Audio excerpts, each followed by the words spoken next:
buenos días a todos, muchas gracias por su asistencia. Bienvenidos al primer coloquio. Con quienes asumen posturas éticas en el campo de lo político.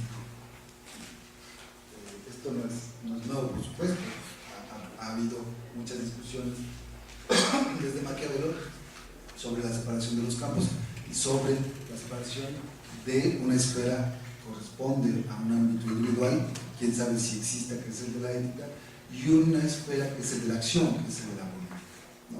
Bueno, Laclau escribe esto un poco pensando no pensando en lo que dice Foucault, pero en las posturas del tipo que había suscrito Foucault en este texto particular que acabo de leer. Y dice Laclau lo que sigue. Como escribió Freud, uno debe evitar hacer concesiones a la pusilanimidad.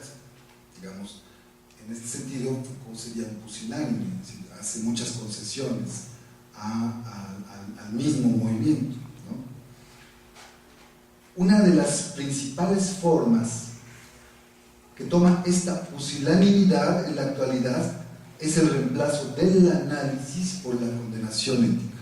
Un poco lo que está haciendo Foucault, se condena éticamente y dice no, en mi decisión la gente tiene derecho a decir no y decidirlo en función de sus propios intereses. Y él se refiere en particular, Laclau, al holocausto y al fascismo. Dice, no hay nada de malo en condenar el holocausto.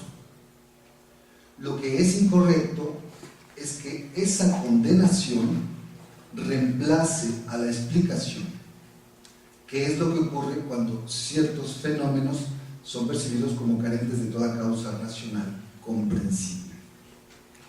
Solo podemos comenzar a entender el fascismo si lo vemos como una de las posibilidades inherentes a nuestra sociedad, no como algo que está fuera de toda explicación racional.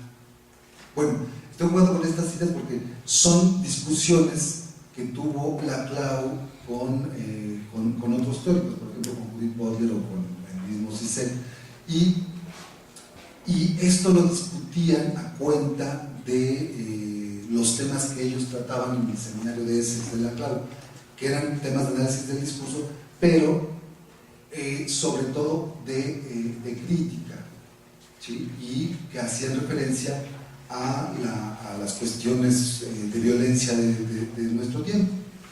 Entonces eso es lo mismo que nos preguntamos un poco en el seminario de figuras del discurso. Decimos, bueno, ¿con qué legitimidad estamos pensando estas cosas si no estamos padeciéndolas, ¿no?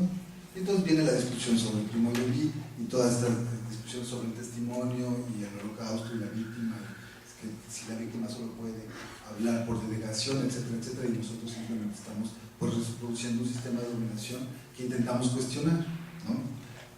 Pero que sin lugar a dudas no padecemos, al menos no padecemos en la forma extrema de los fenómenos que analizamos. Entonces aquí hay dos cuestiones muy importantes. Por un lado, la posición de Foucault, que no es la posición de todo el trabajo de Foucault, porque yo quisiera volver al final de la exposición con otro texto de Foucault, sino un particular momento de Foucault donde, digamos, se vuelve muy marcadamente, digamos, sentimental. Luego al final se volvió sentimental en todos sentidos, ¿no? Cuando estudió la ética y los libros y esas cosas, pero en este texto se vuelve particularmente sentimental. Sino yo parto de que tengo derecho a decir no. Si algo me molesta, tengo derecho a decir no. No tengo que justificar nada. Y luego la cita de Laclau, que hace alusión o hace referencia al pensamiento.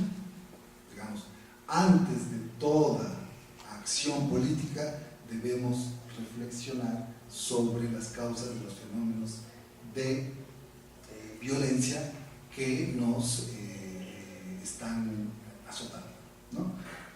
Bueno, ¿por qué saco a colación esto? Porque en la semántica de la revolución, en los estratos de significación de la revolución, lo que ha sucedido es que han confluido estas dos vertientes y muchas otras más en relación a lo que significa la palabra y la metáfora, porque no solamente es no solamente es un concepto, es una palabra, es una metáfora también. Ahorita voy a explicar en qué sentido.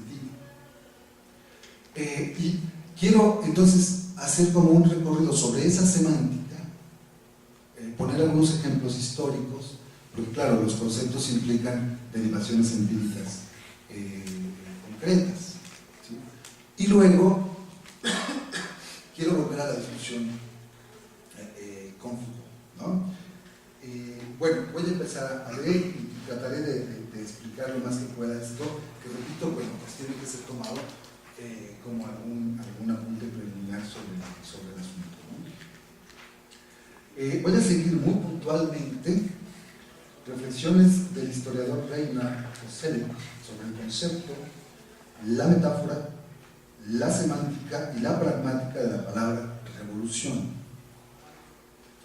Dicho término conduce a pensar la modernidad, ¿sí?, cuya vocación revolucionaria no nos deja de asediar, por mucho que la posmodernidad quiera anclar su desgano en las cuentas alegres del neoliberalismo, ¿no? Y bueno, yo quisiera hacer una acotación, yo para nada creo en estas categorías tan abstractas como son posmodernidad o modernidad, etcétera, etcétera. Yo pienso que son categorías que ubican temporalmente a modernidades disciplinares, por ejemplo la modernidad filosófica o política, que podríamos anclar en textos particulares de la Ilustración, pero que en definitiva significan muchas cosas en muchas jergas disciplinares. Por ejemplo, para los científicos la modernidad es el Homo sapiens. El hombre moderno es en realidad el Homo sapiens, es decir, el primer hombre. Para la modernidad literaria es otra cosa y la modernidad filosófica otra, etcétera, etcétera. Entonces, estas categorías siempre deben tomarse con mucho cuidado y mucha cautela, y siempre también cuestionando aquello a lo que hacen referencia, que es una cuestión geográfica muy específica, que es, cuando decimos modernidad, decimos modernidad europea, y podríamos seguir haciendo distinciones, y podríamos decir modernidad europea, francesa, alemana, inglesa, en el siglo tal, o podríamos incluso decir de 1750 a 1794, fecha en que Kant escribe su texto sobre el entusiasmo, que ahora voy a volver sobre. Si tomamos una periodización ya clásica, podemos pensar que desde la Ilustración el concepto y la metáfora no han dejado de utilizarse, aunque para referirse a diversos contenidos. Por ejemplo, revolución social, revolución cultural, revolución técnica, revolución científica, etcétera, etcétera. Digamos, que se usa en diversos ámbitos y con diversas jergas, implica ya cierto potencial metafórico del concepto, y cierta pragmática, y cierta utilidad, o sea, cierto éxito en el uso de la palabra. Si no la hemos dejado de usar, no porque sea una buena palabra o porque se quiera utilizar por determinados sectores, sino porque la palabra tiene eficacia. No usamos otra, seguimos usando esa, ¿sí? Y para referirnos a diversos ámbitos de la cultura. Muy pronto, sin embargo, el concepto fue quedando comprometido cada vez más con el vocabulario político, es decir, de una palabra que hacía alusión a distintos ámbitos, incluso a la Revolución Copernicana, de la que más adelante voy a hablar, fue quedando comprometida, fue quedando arraigada en un vocabulario, que es el político. Badiou analizó esta palabra como una palabra más de la política, y él decía, esta palabra no es una palabra más de cualquier política, sino que es la palabra del marxismo, ¿sí? Y además esta palabra es exclusiva del marxismo, puesto que ninguna clase social moderna la ha usado de manera tan eficaz. Es decir, la palabra revolución en el marxismo de verdad implicaba un cambio y una transformación radical, no así en lo que el marxismo llamó las primeras revoluciones, que para ellos fueron revoluciones burguesas, por ejemplo la francesa, ¿no? Entonces Badiou comprometió esta palabra y su significado con derivas del pensamiento progresista, pero lo importante es que Badiou la historizó, no es esa palabra una invariable histórica, sino una etapa en la que lo político se configura con otros sintagmas como cambio social, ruptura y cambio de dirección, y en el caso del marxismo con el del comunismo. Y podríamos añadir también que la palabra engarza perfectamente con una idea de tiempo y con una idea de temporalidad que no es circular, sino que es lineal. Entonces, la palabra en primera instancia haría referencia a la idea de un tiempo partido en dos, ¿no? La revolución parte el tiempo en dos, en un antes y un después, ¿no?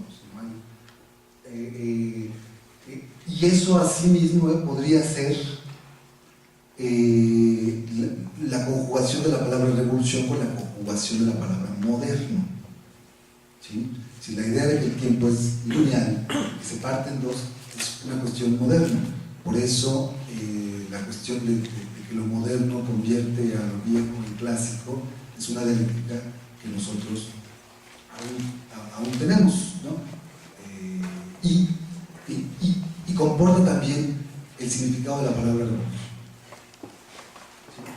Bueno, pero es mucho más complejo porque la palabra compromete estados de significación que fueran condensados para crear el concepto. Revisemos brevemente dichos estratos de significación. Son capas de significación, ¿sí? O en algunos casos elementos de significación. Aunque el concepto de revolución es moderno, ya era utilizado desde finales de la Edad Media, y solo la Revolución Francesa lo generalizó.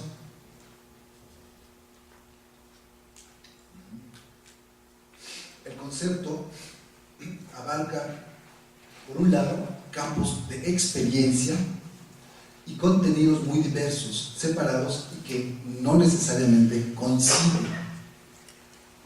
Respecto a los campos de experiencia, dice Cossette, el concepto hace referencia a los disturbios violentos de una sublevación que puede convertirse en guerra civil. Sublevación que en cualquier caso provoca un cambio de constitución. Bueno, aquí podemos distinguir muy fehacientemente los estallidos sociales que han tenido lugar en la historia humana y que han sido eso, estallidos sociales, ¿no? La noción de que la gente sale a la calle y protesta, toma por un momento el destino de sus vidas y luego vuelve toda la normalidad, está implícito en el concepto, ¿no? Entonces, pienso por ejemplo en un acontecimiento en dos acontecimientos particularmente que nosotros analizábamos hace una semana en un foro sobre Marx, que es el caso de la Comuna de París.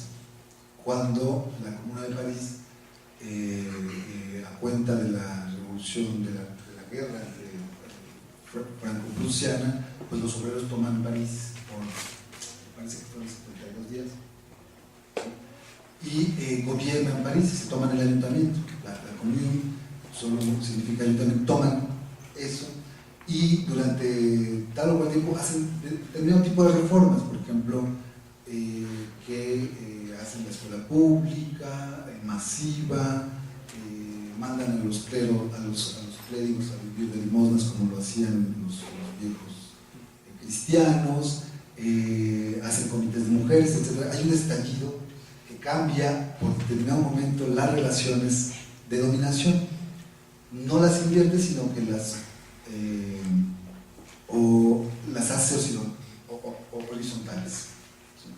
Y ese es un ejemplo de un estallido violento, ¿no? que está implicado en la palabra revolución y que puede culminar o no en un cambio de constitución, ¿no? El otro ejemplo, por supuesto, es el de la Asamblea Popular de los Pueblos de Oaxaca, que en 2006 toma durante 4 meses los municipios.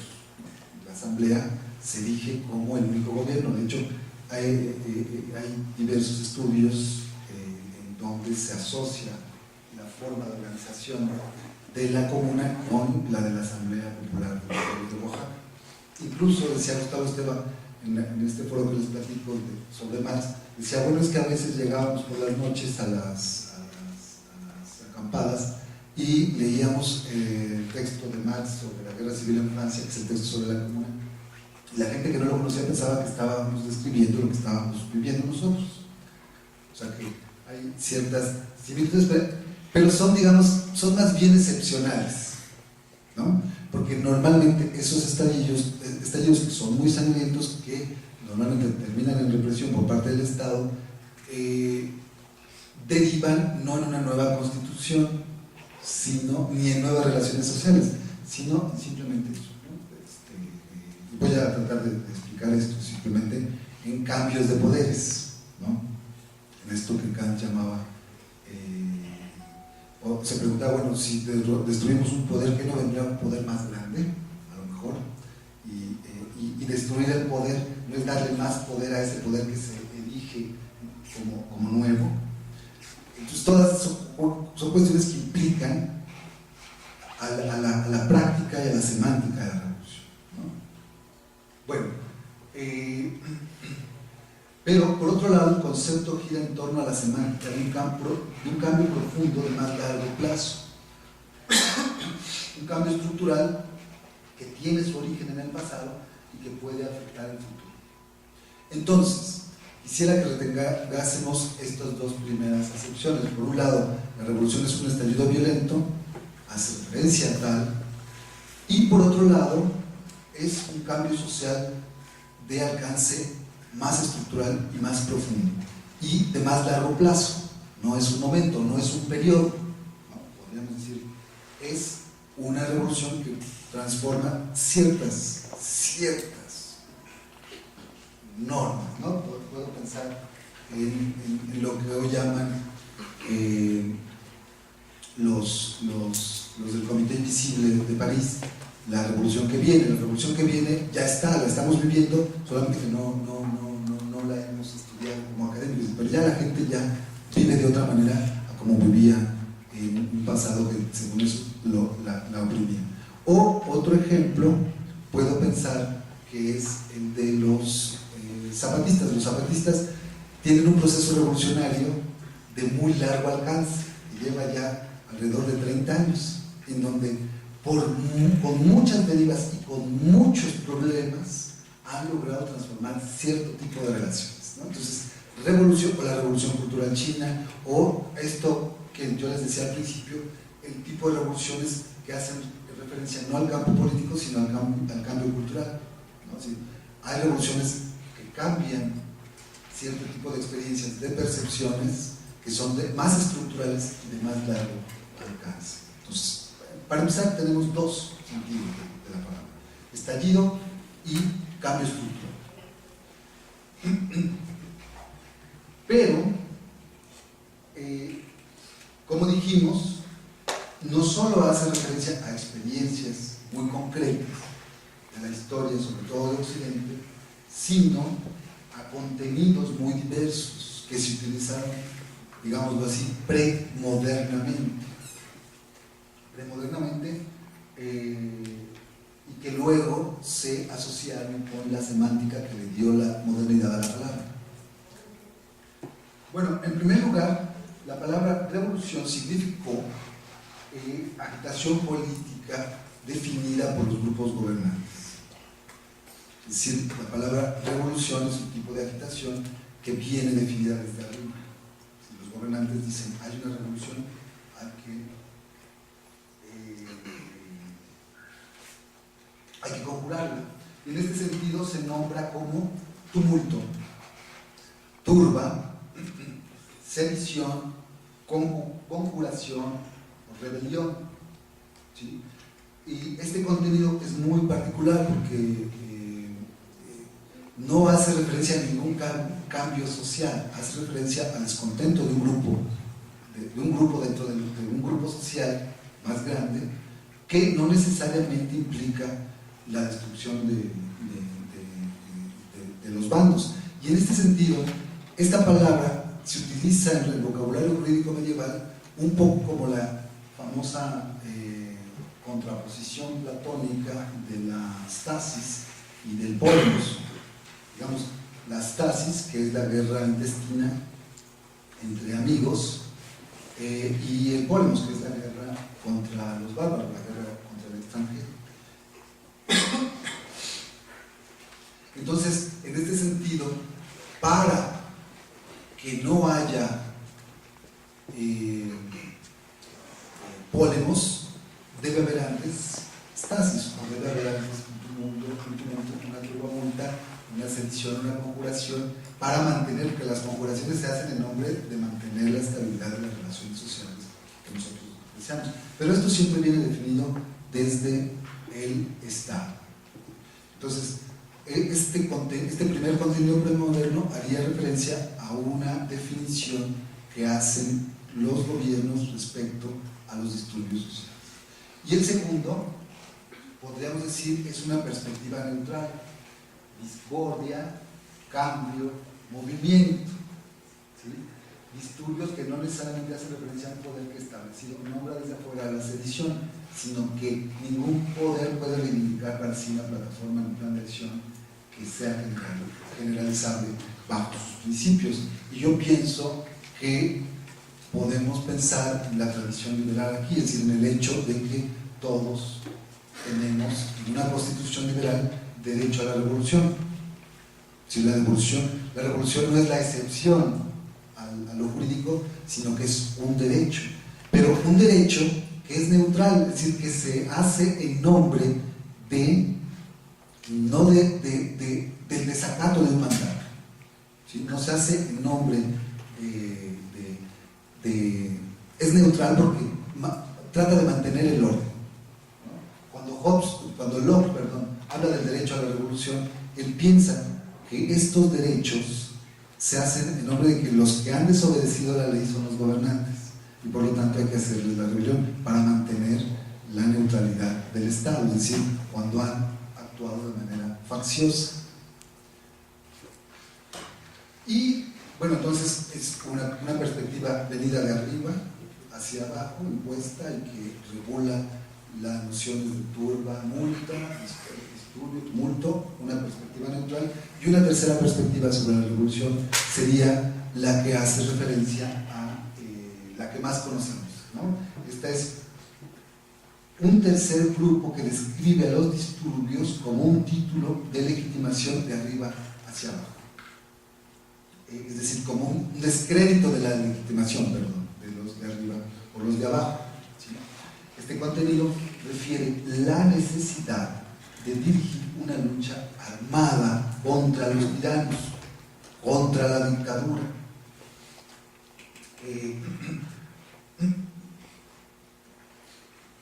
Aquí hay una cuestión que, digamos, es el uso más, podríamos decir, bueno del término revolución, es el uso de los de abajo de la palabra. Aquí la palabra hace referencia a los disturbios que uno debe hacer, disturbios violentos que uno debe hacer, que tiene el deber de hacer, ¿no? Como cuando Robespierre le decía a los revolucionarios: deben acelerar la revolución, porque ya es imposible mantener la monarquía, ¿sí? Este es digamos, el concepto, el uso premoderno más moderno, ¿no? Hace referencia a un disturbio que viene de abajo por una inconformidad social, ¿sí? Que está en contra de los tiranos, que está en contra de la dictadura, ¿sí? Esto es sintomático. Cambió un poco con el marxismo, porque el asunto de la revolución se hacía no en nombre de la libertad, sino en nombre de la dictadura, ¿no? Recordemos que para el marxismo no hacíamos la revolución sino para instaurar el poder de una clase sobre otra, y paulatinamente el fin de todas las clases. O sea, no democracia burguesa, sino dictadura del proletariado, ¿no? En realidad el problema del marxismo hacia el futuro era el de la dictadura, no el de la democracia, sino una dictadura, es decir, un poder eterno. Y miren cómo van cambiando las palabras, porque esta palabra de dictadura en Roma hace referencia simplemente a un poder temporal que se le da a alguien para que restablezca el orden cuando hay una disolución del Estado. El dictador es aquel que puede garantizar que el orden vuelva a establecerse. Cuando cambia es cuando se asocia la palabra dictadura a un poder unipersonal, omnipresente, omniabarcante, que lo liga a ciertos líderes, en nuestros días, líderes políticos, por supuesto, ¿no? Pero en los tiempos de Marx hacía alusión a todo el conjunto y al sistema organizado de relaciones por la propiedad privada y a su sistema de representación política, que era el de la democracia liberal. Bueno, entonces tenemos tres aunados a los campos de experiencia que ya tratábamos hace un momento. Como quiera que sea, y esta es una problemática que luego abordaré, las perspectivas analíticas del concepto, su campo semántico y sus contenidos suponen en el vocabulario político una forma particular de irrupción violenta que apunta a una transformación de un supuesto orden político existente. El concepto y la semántica de la revolución quedan asimilados a la idea de que hay un orden y luego que ese orden se debe trastocar. Entonces hay una premisa ahí, es decir, un orden que hay que trastocar, cualquiera que sea, y cualquiera de los supuestos que nosotros datemos en lo que dije antes, ¿no? Ya sea por medio de irrupciones de mayor o menor intensidad, ya sean de facciones sociales opuestas, o por gobiernos contra sus poblaciones, o, en el último caso, también de poblaciones contra sus gobiernos o clases que son dominantes. Bueno, entonces aquí tenemos una primera hipótesis, ¿no? Digamos una primera crítica del uso de la palabra revolución. La palabra revolución, en último término, tiene un supuesto, que hay un orden que hay que trastocar. Que ese orden fue establecido, y tendríamos que ver cómo fue establecido, por medio de qué tácticas, por medio de qué poderes, por medio de qué ideologías, ese orden se visibilizó. Es decir, no es que haya orden, sino que hay una serie de discursos que nos dicen hay un orden, y que el concepto de revolución, la palabra y la práctica revolucionaria intentarían trastocar. Siempre la palabra intenta, digamos, invertir, trastocar, cambiar, etcétera, etcétera. Lo interesante del concepto o de la historia del concepto es que hacían aparecer las viejas formas de gobierno griegas, es decir, la monarquía, la aristocracia y la democracia con sus degeneraciones, la oligarquía y la tiranía, sin tocar, ¿no? Porque en definitiva lo que el concepto de revolución hacía era que se hacían revoluciones en nombre de nuevas constituciones, ¿no? Y esto ya está, por ejemplo, en Aristóteles, cuando habla de las mudanzas del régimen, él dice, bueno, pues a ver, si hay una revolución democrática, ¿a quién le cobro las deudas? ¿No? O a partir de cuándo una constitución es una constitución, o qué vamos a hacer con los presos por un delito en un régimen democrático. Si viene una revolución aristócrata, ¿qué hago con esos presos? ¿Sí? Entonces son problemáticas de las viejas politeías, que el concepto de revolución en su uso de largo alcance, voy a explicar esto de largo alcance, un poco en los términos de Saussure, de la sincronía, ¿sí? No trastocó, es decir, se hacen revoluciones en nombre de nuevos regímenes, ¿sí? Y no trastocó para nada la semántica, nunca trastocó esos regímenes que ya habían sido establecidos desde la antigüedad. Esos regímenes que pues, vienen en el libro 3 de la República, de la política, es decir, la monarquía, la aristocracia y la democracia, que eran las formas rectas de gobierno, y sus derivaciones, sus desviaciones, la poliarquía, la oligarquía y la tiranía. Tal es lo que supone, por ejemplo, la idea de Hobbes de que las revoluciones son un círculo. Hobbes, en Bemol, lo que dice es que de todos modos, si se va de la monarquía al gobierno parlamentario o a la democracia, eso vuelve nuevamente a la democracia. Entonces el tiempo de la política es un tiempo circular. Y decía algo muy chistoso, pues aunque el gobierno democrático intente subvertir por un momento el orden, de todos modos va a terminar otra vez en un gobierno monárquico, aunque se llame democrático, ¿no? Y bueno, eso en diversos discursos que se trastocan podemos pues asociarlo hoy en día a diversas experiencias contemporáneas que son nombradas desde el poder o desde el no poder, ¿no? Es decir, gobiernos revolucionarios, bueno, pues en México tenemos el más claro ejemplo, gobiernos revolucionarios que luego se convierten en un poder otra vez oligárquico o aristocrático o monárquico en aquellos momentos, pero vamos ahora, podríamos decir, dictatorial, por ejemplo, ¿no? Gobiernos que hacen la revolución en nombre de la democracia y que dan un vuelco.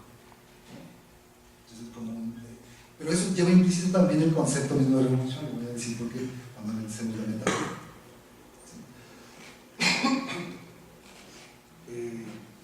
¿Ya? Pues, si quieres cerrar unos 5 minutos más para que haya otra pregunta.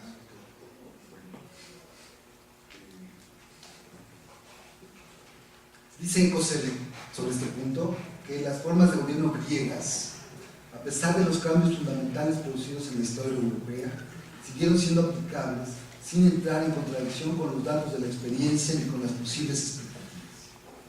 Las doctrinas de Tucídides y de Tácito no solo se utilizaron y transmitieron retóricamente, también podían tener lugar empíricamente, ¿no? Bueno, y esto es lo que yo quiero decir sobre la semántica y sobre el método que acabo de utilizar para explicar el concepto.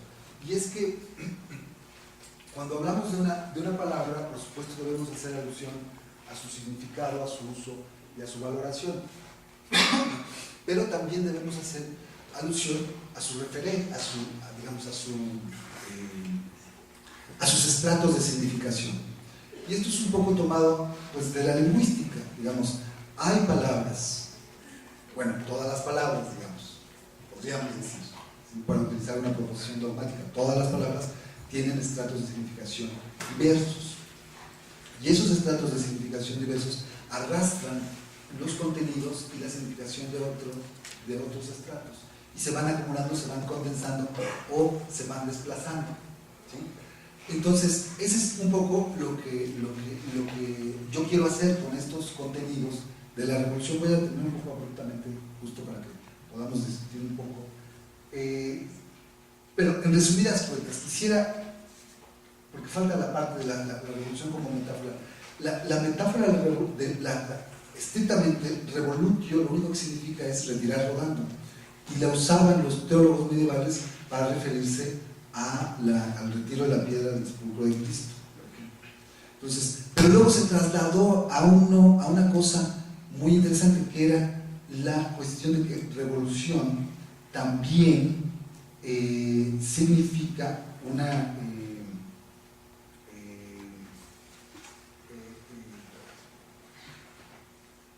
digamos, hace referencia a lo que hizo Copérnico en la astronomía. ¿Sí? Revolución significa girar, volver a estar en el mismo lugar, ¿no? Y que por supuesto Copérnico lo llamó así a lo que él descubrió. Pero además, esta palabra como metáfora implicó también una cuestión religiosa, es decir, que la revolución prometía la salvación en la tierra, ¿sí? Es decir, hacía referencia a un reino de Dios, al que hace referencia Foucault al principio, si se acuerdan. Dice, necesitamos la idea de un final feliz, de una vuelta al origen, y ese sentido se lo dio en primer lugar Kant, y luego Schlegel, los románticos. Cuando hablaban de revoluciones, Schlegel, por ejemplo, dice Schlegel, romántico, dice: el deseo revolucionario de hacer realidad el reino de Dios es el punto elástico de la creación progresiva y el comienzo de la historia moderna.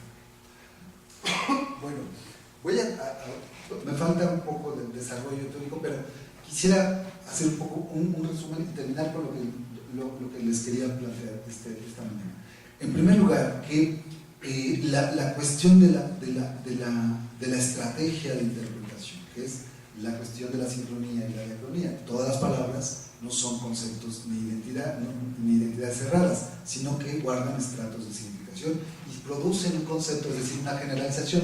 Pero por otro lado, todas las palabras son retóricas, es decir, son metáforas que nos hemos olvidado que son metáforas, como dice Nietzsche, ¿no?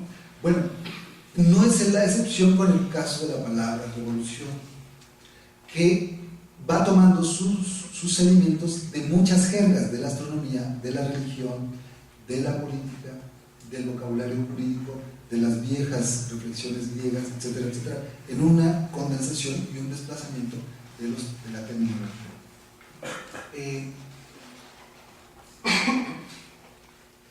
Es decir, el concepto posee un impulso histórico, dice Coselli, que lleva a la innovación, pero también numerosos aspectos de discreta y permanente repetición. Esto es muy importante. Y yo quiero pensar que todos los conceptos. Entonces, si nosotros analizamos toda esta semántica, estaremos anclados en una filosofía de la historia. Son los filósofos de la historia quienes utilizaron con mucha más ahínco la palabra. Kant, recuerden que Kant tiene un texto sobre si el ser humano progresa a ser mejor y concluye que sí progresa en el sentido de que hay tres signos, un signo rememorativo, un signo demostrativo y un signo pronóstico. Todo esto en una temporalidad lineal. ¿Sí? Nos acordamos de que fuimos libres, la Revolución Francesa demuestra que podemos ser libres y además siempre va a haber quien quiera ser libre.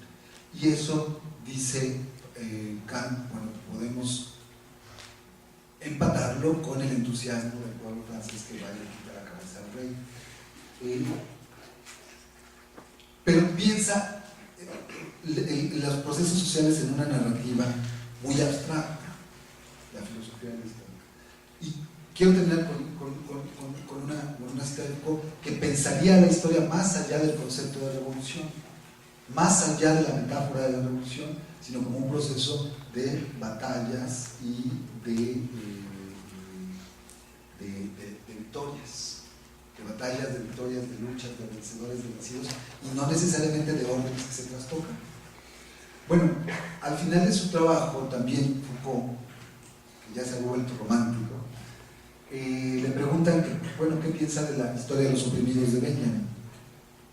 De la tradición de los oprimidos de Benjamin, y si tiene razón Benjamin en decir que la historia la hacen los vencedores.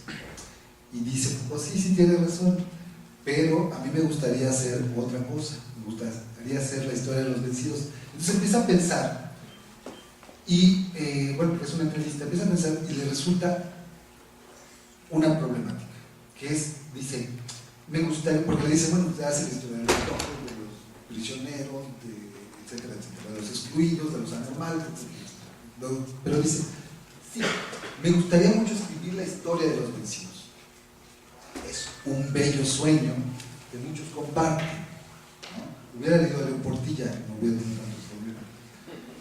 Dar por fin la palabra a quienes no pudieron tomarla hasta el presente, a quienes fueron forzados al silencio por la historia, por la violencia de la historia, por todos los sistemas de dominación y explotación. Y luego, como es Foucault, inteligente, dice, sí, pero existen dos dificultades. Y dice, primero, los que fueron vencidos, en el caso de que hayan sido vencidos, se pregunta, son aquellos a quienes por definición se les ha quitado la palabra. ¿Cómo podrías hacer la historia del vencido si ese vencido ya no tiene palabra? No podrías hacerlo. Y si no obstante hablaran, no lo harían en su propia lengua, ¿no? Se les impuso una lengua extraña. No son mudos, no se trata de que hablen una lengua que nunca habrían oído y que estarían obligados a escuchar. Por el hecho de ser dominados se les impuso una lengua y sus conceptos. Y entonces, de la cita de Milagre, empieza a reflexionar sobre el asunto de que en buena medida las reformas al sistema penal en Francia habían sido a petición de aquellos que eran a quienes afectaba la reforma, ¿no? Un poco la hipótesis de vigilar y castigar, que entre más policía más se hace necesario el sistema policial, ¿no? Y más demandado, incluso por los sectores populares. Y entonces él analiza que de ahí nace una serie de problemáticas, que la historia de los vencidos es improbable, al menos en este argumento, por el hecho de que ya no tienen pues nada que decir. Bueno, yo quiero terminar aquí. Digamos, son algunas problemáticas, pero dejo lo que me faltó aquí de exponer para que podamos platicar un momento. Gracias.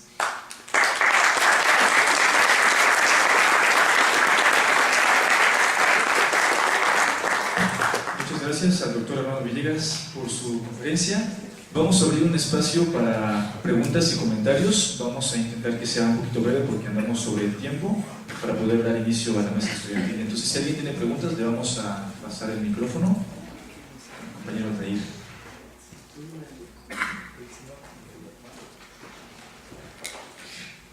Buenos días, pues felicitarlos y especialmente al doctor Armando porque me gustó su conferencia. El primer punto, la premisa donde partió es súper acertada, es decir, revolución, ahora ya no hay que asociar, bueno, no asociarlo a un final feliz, y creo que ahí está el punto de partida, ahí estamos de acuerdo y así es.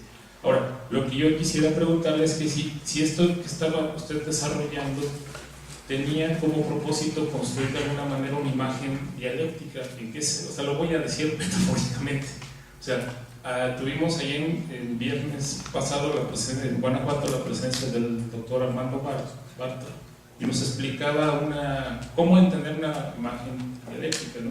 Y precisamente cito el caso aquí del estado de Morelos cuando se va a hacer el reparto agrario por los zapatistas y él citaba o sea, ¿cómo podemos visualizar una imagen dialéctica?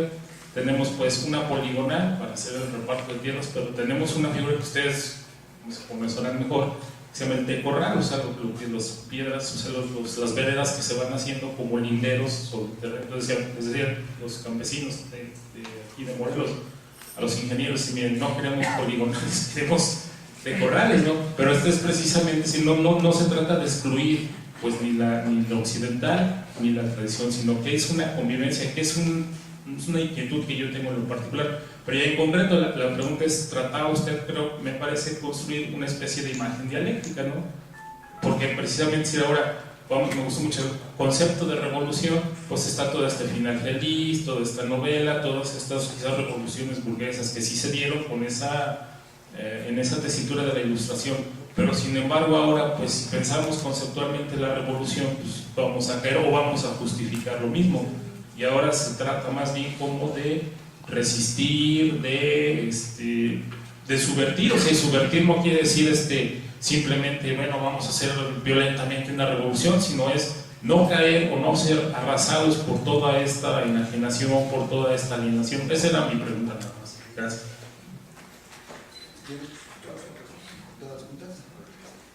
¿Alguien más tenga algún comentario o una pregunta?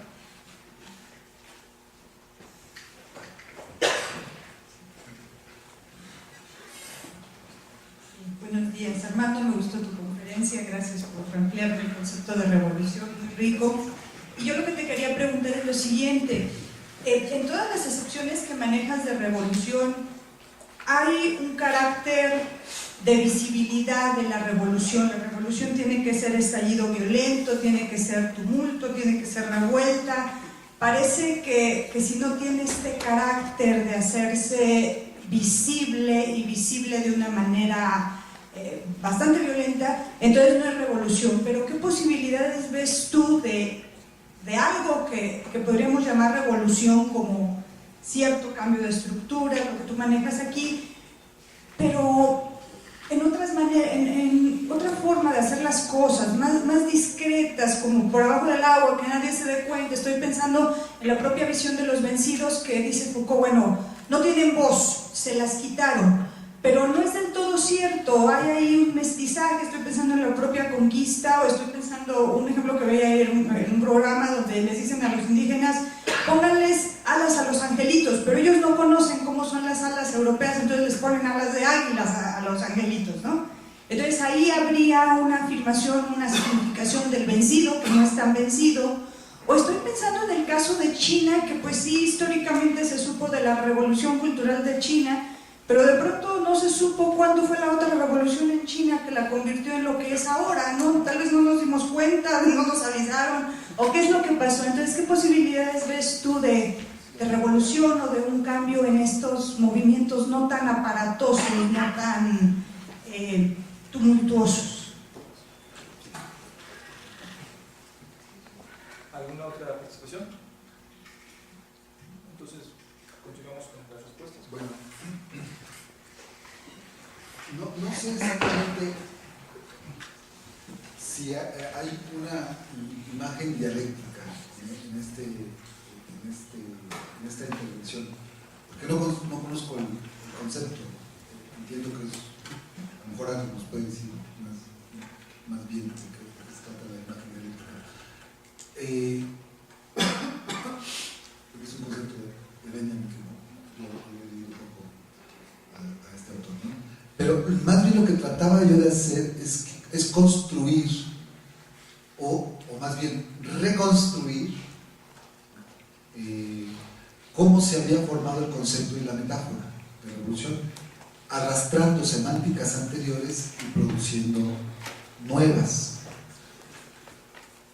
Cuando sucede eso, también a la par se va asociando este concepto a ciertas prácticas empíricas concretas, ¿no? Se le nombra revolución a algo a lo mejor que no significaba revolución, pero la nueva práctica estratifica de nuevo la significación y la convierte en otra cosa. Entonces yo encuentro una polisemia enorme, como en toda palabra. Si nosotros le rascamos en todo concepto, encontraremos polisemias importantes, ¿no? Entonces era eso más bien lo que yo intento hacer, ¿no? Que sin decir que no tendría que ver, no sé si con la imagen, porque ciertamente es una imaginación la que nos hacemos sobre la revolución, pero ciertamente no tendría que ver con la dialéctica. Y justo lo que no sería mi propuesta de análisis es que no sería una propuesta dialéctica, sino, digamos, una propuesta más o menos del tipo estructuralista, en el sentido de que en los conceptos hay una sincronía y una diacronía que van arrastrando no solamente la significación, sino prácticas concretas. Es decir, pues ya no me alcanzó el tiempo, pero estos conceptos no son solamente descriptivos de realidades, sino que producen realidades, es decir, son performativos. Y ese traslado de la explicación a la acción es ya en sí mismo una metáfora, una figura que se llama sinestesia, el cambio de sentido de una sensibilidad a otra, de un sentido a otro. Y por supuesto, un poco para relacionar con la pregunta de Elizabeth, a quien le agradezco, que es una muy buena pregunta, yo pienso que hay procesos no quiero llamarlos revolucionarios, porque justo el proceso de revolución implica su visibilización, pero hay cambios radicales que, digamos, lo discutimos en el seminario, hay cambios radicales que a lo mejor nosotros no conocemos, y que está bien que no conozcamos, que el fenómeno de la comprensión también es un fenómeno de la dominación. Por ejemplo, a mí me parece siempre muy interesante el texto de la revolución que viene, del Comité Invisible de París, de estos que atacaron el metro en Francia, porque pues son un comité invisible, es una figura de un colectivo que no se sabe quién escribió el texto, pero pues seguro son universitarios, puesto que ahí hay cuestiones de Foucault, de Badiou, de Deleuze, etcétera, etcétera, pero hablan de una revolución que ya hace mucho tiempo se puso en marcha y que no vemos, que no es necesario ver, que nuestra experiencia de visibilización a lo mejor también es el resultado de una interpelación por el poder, ¿no? Sí, por ejemplo, el hecho de los que ahora nos interesa mucho, de los refugiados, por ejemplo, ¿no? El hecho de que se ven interpelados por aquello que los ha excluido siempre, pero que son relaciones estatales, es decir, la idea de que hay un Estado-nación civilizado que va a resolver los problemas, pero esos problemas fueron ocasionados también por ese Estado civilizado. Y lo que un poco quería hacer es tratar de ligar el concepto de revolución a cierta filosofía de la historia que condensó ese concepto y que no dio lugar a otras palabras que conocemos más modernamente, como el concepto de resistencia, que por cierto es un concepto de la física también, ¿sí? Resistir no implica cambiar nada, lo que implica la resistencia es simplemente aguantar, ¿no? Estar ahí sin necesariamente cambiar nada, que es un poco lo que sucede con los movimientos altermundistas, ¿no? La resistencia altermundista pues no es capaz sino de resistirse, no es una propuesta afirmativa, positiva, es una propuesta de negación. Entonces, eso es lo que yo quería un poco hacer y decir un poco que no estoy de acuerdo con la filosofía de la historia y no estoy de acuerdo con la forma en que se trabaja el concepto de revolución.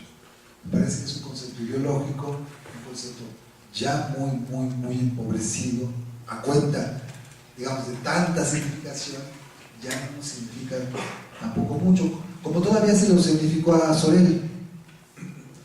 Sorel, él distinguía perfectamente entre la huelga política y la huelga revolucionaria, una oposición que luego Benjamin analizó en su texto sobre la violencia, y decía, es que si ha de ser la huelga revolucionaria, de ser de todos, si no, no es revolucionaria. Por eso le reclamaba un poco al Estado, diciéndole, oye, ¿por qué le das derecho de huelga a los obreros? Pero cuando hay una huelga general, una huelga revolucionaria, se lo quitas en nombre del Estado. Entonces, sí, yo lo que quería hacer un poco es dimensionar en qué momento el concepto y la metáfora se volvieron importantes primero y luego nos han impedido pensar en otras cosas, como por ejemplo la historia entendida como guerra, ¿no? La historia que contó un poco, ¿no? Eso. De acuerdo, pues vamos a continuar con un breve receso en lo que se acomoda la mesa estudiantil. Tenemos unos 5 minutos nada más. Muchas gracias nuevamente a los dos.